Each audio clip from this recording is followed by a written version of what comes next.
Thank you, sir. All right, now let's switch conversations right now. As Nigeria marks 65 years of independence, former presidential candidate Peter Obi has reignited the national conversation on leadership, calling out decades of mismanagement, corruption, missed opportunities. In a passionate address, he lamented the state of education, healthcare, and infrastructure, but also offered hope, insisting that a great Nigeria is possible if citizens demand accountability and reform. Joining me right now is Nana Kazaure. She's the Director, Strategic Communications and Media for the Obidient Movement. Also joining is Jide Saba. He's a public affairs commentator. It's great to have you, gentleman and lady.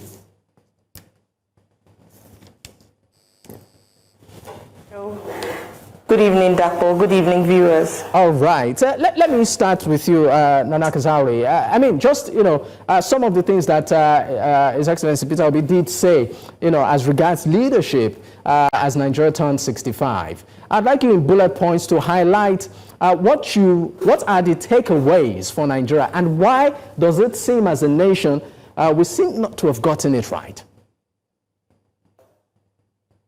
Well, it's really simple. It's been a successive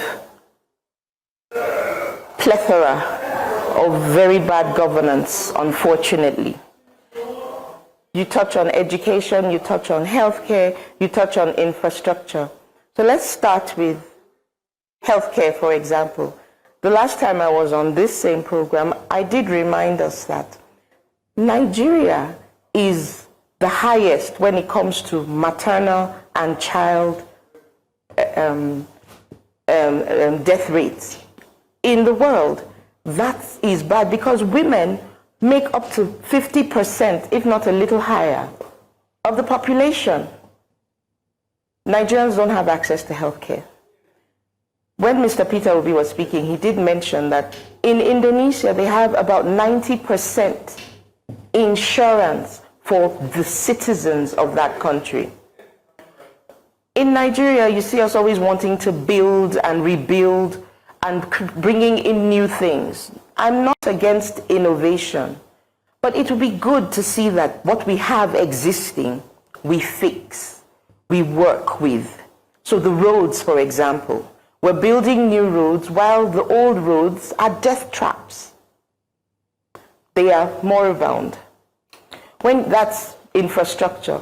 When you come to education, about 70% of Nigerian youth make the total population. So we have approximately 630 Nigerians. And out of that, we have 161 million that constitute the youth population under the age of 30. And we have a staggering number of 24 million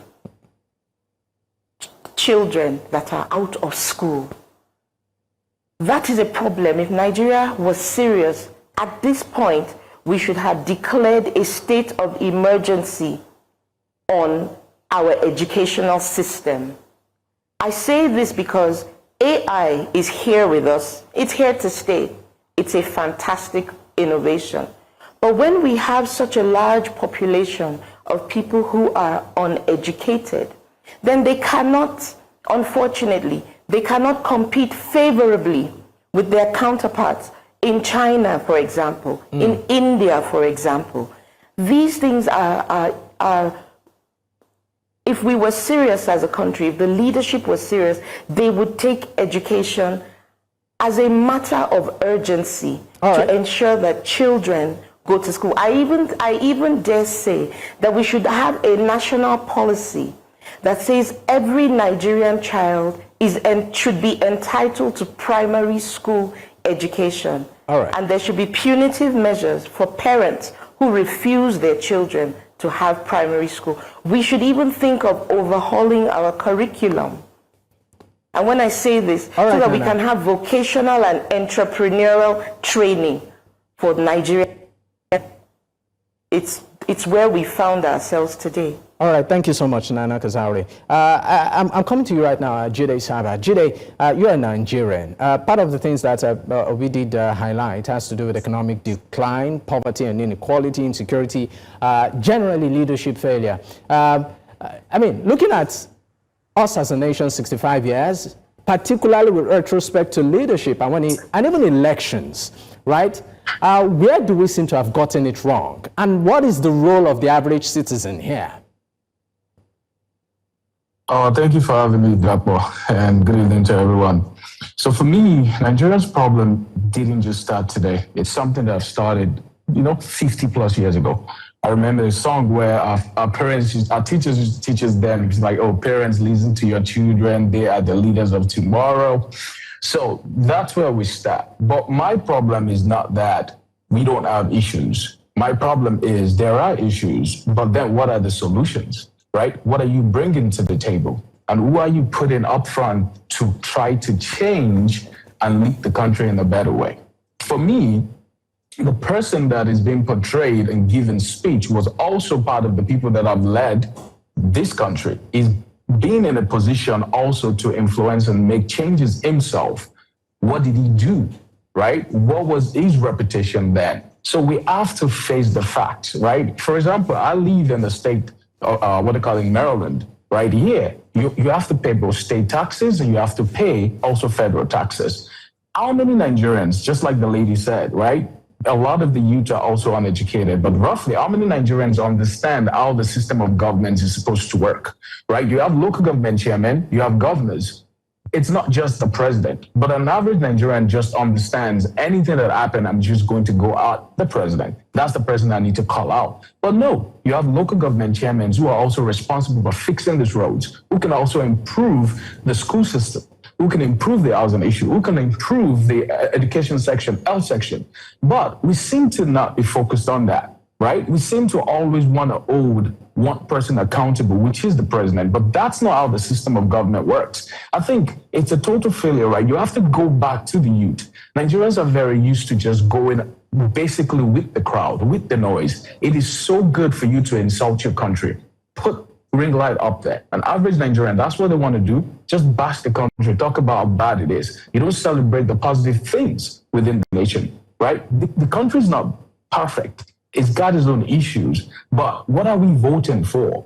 And you need to look at the current administration and look at what systems have they put in place that has helped. You can't tell me everything they've done is awful. No, there's got to be something that they've done that is improved, that is doing well, that is doing better.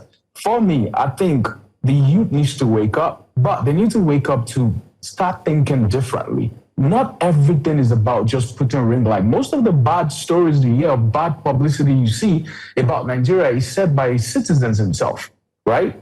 They say it most of the time. They just go with the crowd. They go with the flow. But you need to also think for yourself. What changes are you doing with yourself? You have your own crew. You have your own clique. Are you making an impact among them, right? You don't always have to listen to just the government 24/7. Can we be our own change? Can we make an effort within our own circle of friends, within our own group that we have? I mean, just in 30 seconds, because we're about to close, what do you consider the way forward in all of this? In 30 seconds, particularly when it comes to picking our leaders. For me, you can't say with how smart Nigerians are, we can't find one young person who can make the change that we seek, right? You can't tell me that. There's so many successful Nigerians out there.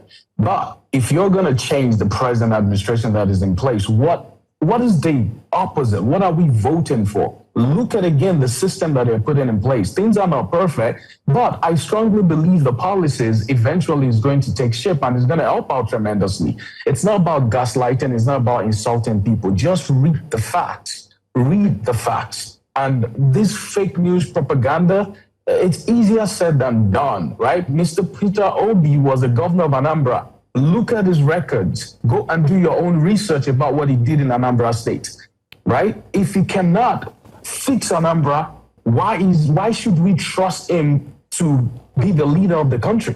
It doesn't work like that.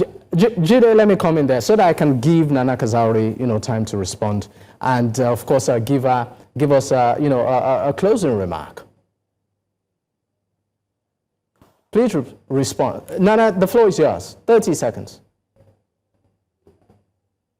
I don't understand what Mr. Jide is on about.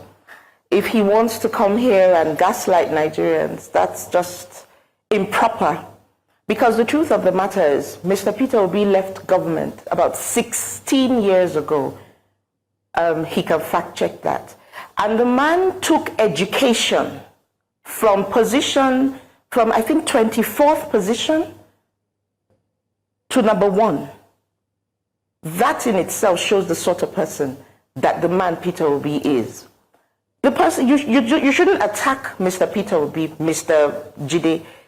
What he should do is he should focus on the APC and what it is they are bringing. They have failed Nigerians time and time and time again. I will say it. There should be a state of emergency called for education. It shouldn't have been River State. There should be a state of emergency called on the health sector of Nigeria. It shouldn't have been River State. There should be a state of emergency declared on the insecurity in Nigeria. Mr. Peter Obi is not Mr. Jide's problem or Nigeria's problem. He did his best in the 8 years that he served Anambra. In security, he was the one that got the award for ensuring that security returned to Anambra State during his tenure. Please go and fact check.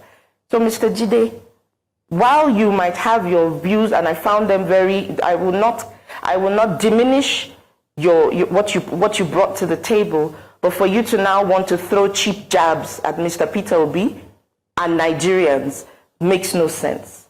And honestly, why Mr. Peter Obi ended his statement with a new Nigeria is possible is because Nigerians are a great people. Nana Kazaure, I know you have a lot to say. Also, I know Jide too. You have a lot to say, but we would love to continue this conversation tomorrow. Right? Oh, the conversation. I do not know if I'm available. Yeah, that works for me. I will never disrespect my country and I'll never disrespect my people. I respect every single person, but the fact still remains, I'm not gaslighting anyone. Okay. Right? Everyone have their own opinion and they should be able to share their own opinion. If you don't like it, it's okay. It's very understandable.